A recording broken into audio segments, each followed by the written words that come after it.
Europe in the Middle Ages, demonology returns. The enlightened views of Greek and Roman physicians and scholars were not enough to shake ordinary people's belief in demons.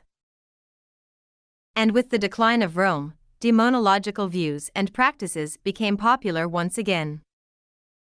A growing distrust of science spread throughout Europe. From 500 to 1350 AD, the period known as the Middle Ages, the power of the clergy increased greatly throughout Europe.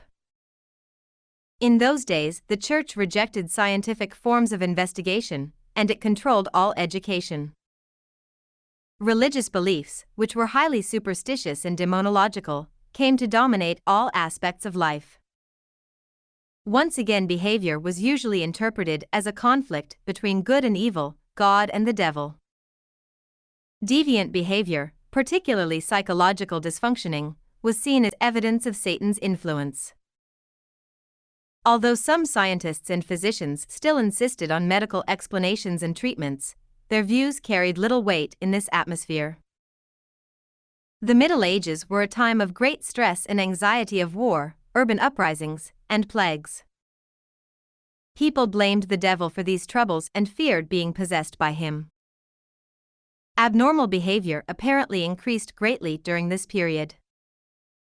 In addition, there were outbreaks of mass madness, in which large numbers of people apparently shared delusions, absurd false beliefs, and hallucinations, imagined sights or sounds. In one such disorder, tarantism, also known as St. Vitus dance, groups of people would suddenly start to jump, dance, and go into convulsions. Some dressed oddly, others tore off their clothing.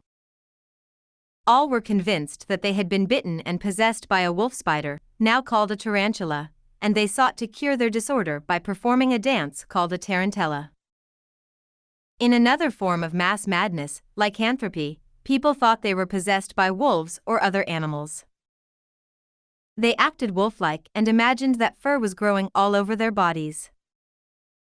Not surprisingly, some of the earlier demonological treatments for psychological abnormality re-emerged during the Middle Ages.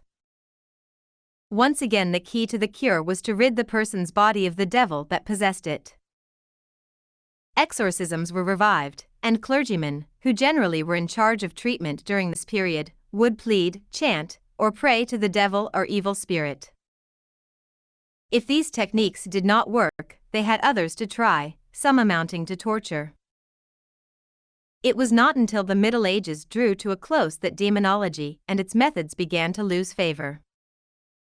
Towns throughout Europe grew into cities, and government officials gained more power and took over non-religious activities.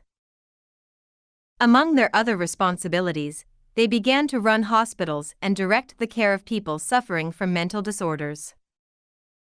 Medical views of abnormality gained favor once again, and many people with psychological disturbances received treatment in medical hospitals, such as the Trinity Hospital in England, Aldridge. 1979.